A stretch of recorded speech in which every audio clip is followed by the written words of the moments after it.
The British Podcast Awards are coming up, and we need your vote for Listener's Choice.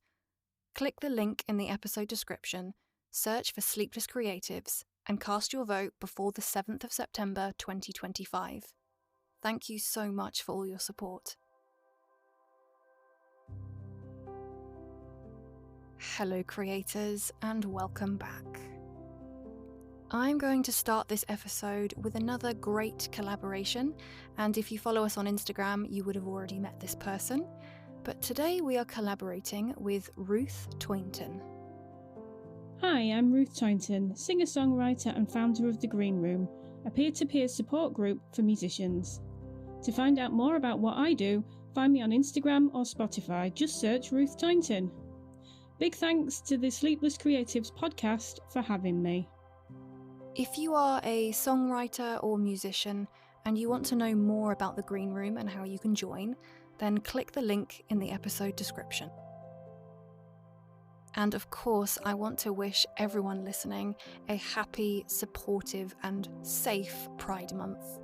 And if you are someone who doesn't have the option for support around you immediately, then you can always find love and safety here with me and all the other creators on the Sleepless Creatives podcast. And just know that from one queer person to another, you are valid and you definitely do matter. And now, on to the text of this episode. So I held a vote for this one over on our Instagram, and you all said that you wanted to hear a bit more of this particular queer poet. So today I will be reading you to sleep with some more beautiful poetry from Lord Byron. So take a moment to get cozy and comfortable and drift off.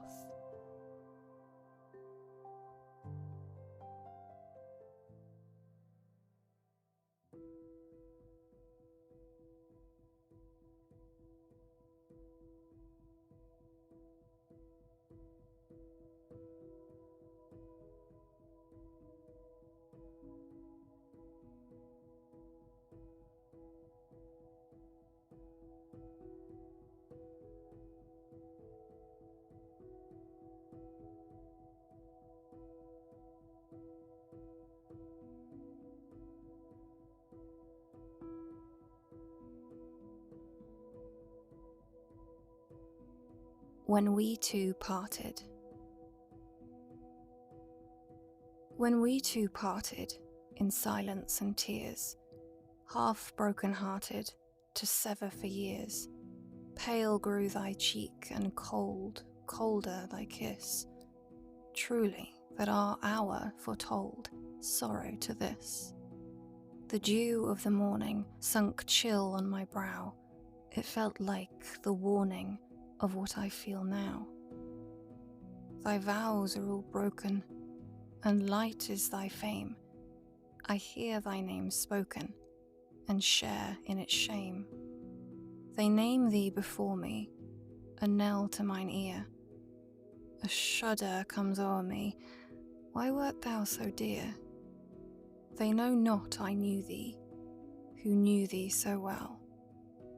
Long, long I shall rue thee, too deeply to tell. In secret we met, in silence I grieve, that thy heart could forget, thy spirit deceive. If I should meet thee after long years, how should I greet thee? With silence and tears. There is a pleasure in the pathless woods. There is a pleasure in the pathless woods. There is a rapture on the lonely shore. There is society where none intrudes, by the deep sea and music in its roar. I love not man the less, but nature more. From these are interviews in which I steal, from all I may be or have been before, to mingle with the universe and feel what I can ne'er express, yet cannot all conceal. There was a time I need not name. There was a time I need not name, since it ne'er forgotten be, when all our feelings were the same, as still my soul hath been to thee. And from that hour when first thy tongue confessed a love which equalled mine, thou many a grief my heart hath wrung, unknown and thus unfelt by thine. None hath sunk so deep as this, to think how all that love hath flown, transient as every faithless kiss, but transient in thy breast alone, and yet my heart some solace knew, when late I heard thy lips declare, in accents once imagined true, remembrance of the days that were. Yes, my adored, yet most unkind, though thou wilt never love again, to me 'tis doubly sweet to find remembrance of that love remain. Yes, 'tis a glorious thought to me, nor longer shall my soul repine. Whate'er thou art, or e'er shalt be, thou hast been dearly, solely mine. Thou art not false, but thou art fickle. Thou art not false, but thou art fickle, to those thyself so fondly sought. The tears that thou hast forced to trickle are doubly bitter from that thought. 'Tis this which breaks the heart thou grievest, too well thou lov'st, too soon thou leavest. The wholly false the heart despises, and spurns deceiver and deceit. But she who not a thought disguises, whose love is as sincere as sweet, when she can change who loved so truly, it feels that mine has felt so newly. To dream of joy in wake of sorrow is doomed to all who love or live, and if, when conscious on the morrow, we scarce our fancy can forgive, that cheated us in slumber only, to leave the waking soul more lonely. What must they feel whom no false vision, but truest, tenderest passion warmed, sincere but swift in sad transition, as if a dream alone had charmed? Ah, sure such grief is fancy scheming, and all thy change can be but dreaming.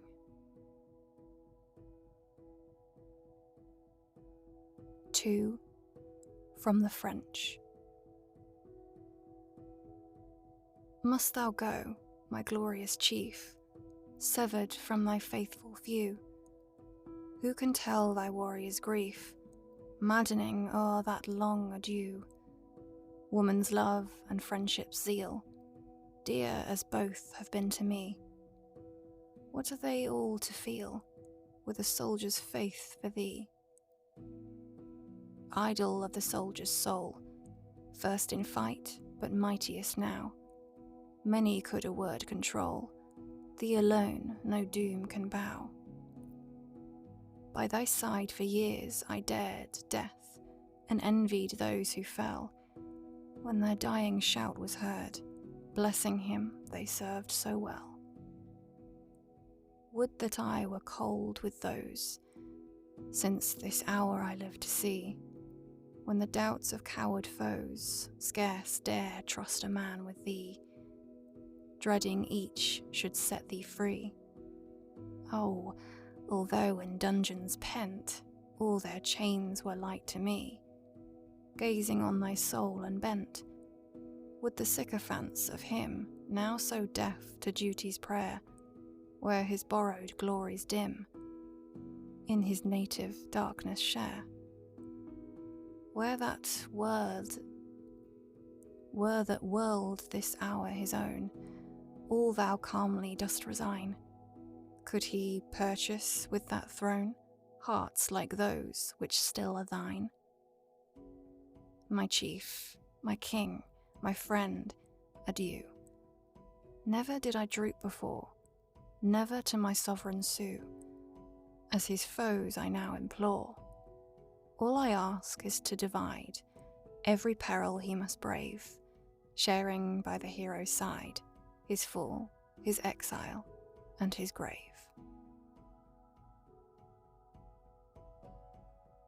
To a beautiful Quaker. Sweet girl, though only once we met, that meeting I shall ne'er forget. And though we ne'er may meet again, remembrance will thy form retain. I would not say I love, but still my senses struggle with my will, in vain to drive thee from my breast. My thoughts are more and more repressed. In vain I check the rising sighs, another to the last replies. Perhaps this is not love, but yet our meeting I can ne'er forget. What though will never silence broke, our eyes a sweeter language spoke. The tongue in flattering falsehood deals, and tells a tale it never feels. Deceit the guilty lips impart, and hush the mandates of the heart. But soul's interpreters, the eyes, spurn such restraint and scorn disguise. As thus our glances oft conversed, and all our bosoms felt rehearsed. No spirit from within reproves us, say rather, 'twas the spirit moved us. Though what they uttered I repress, yet I conceive thou'lt partly guess. For as on thee my memory ponders, perchance to me thine also wanders. This for myself at least I say, thy form appears through night, through day. Awake with it my fancy teems, in sleep it smiles in fleeting dreams. The vision charms the hours away, and bids me curse Aurora's ray.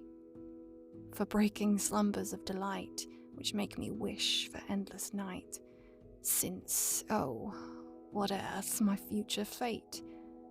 Shall joy or woe my steps await?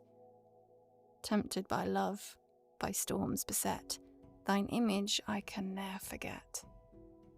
Alas, again no more we meet, no more former looks repeat. Then let me breathe this parting prayer, the dictate of my bosom's care. May heaven so guard my lovely Quaker, that anguish never can o'ertake her, that peace and virtue ne'er forsake her, but bliss be aye her heart's partaker. Oh, may the happy mortal, fated to be the dearest ties related, for her each hour new joys discover, and lose the husband in the lover. May that fair bosom never know what is to feel the restless woe, which stings the soul with vain regret of him who never can forget.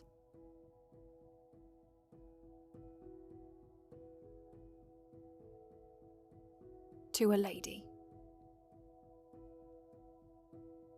Oh, had my fate been joined with thine, as once this pledge appeared a token, these follies had not then been mine, for then my peace had not been broken.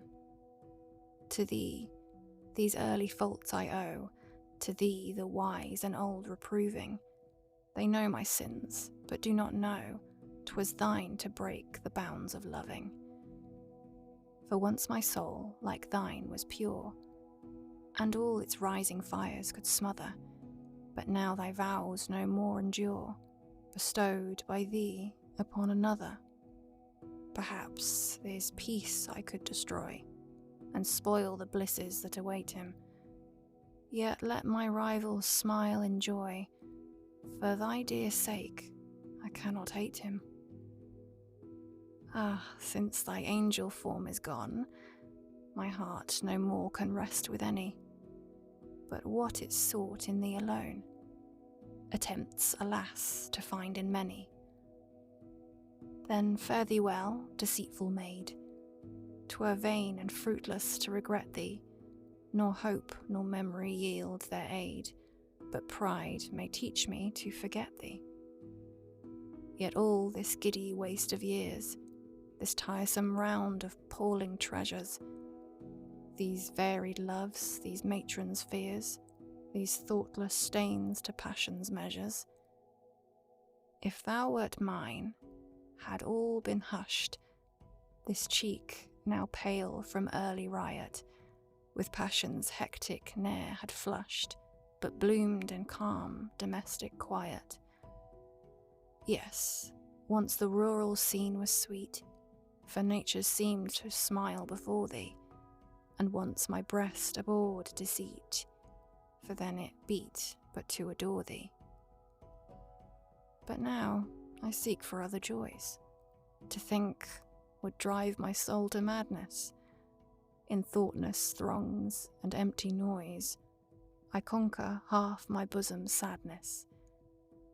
Yet even in these a thought will steal, in spite of every vain endeavour, and fiends might pity what I feel, to know that thou art lost forever.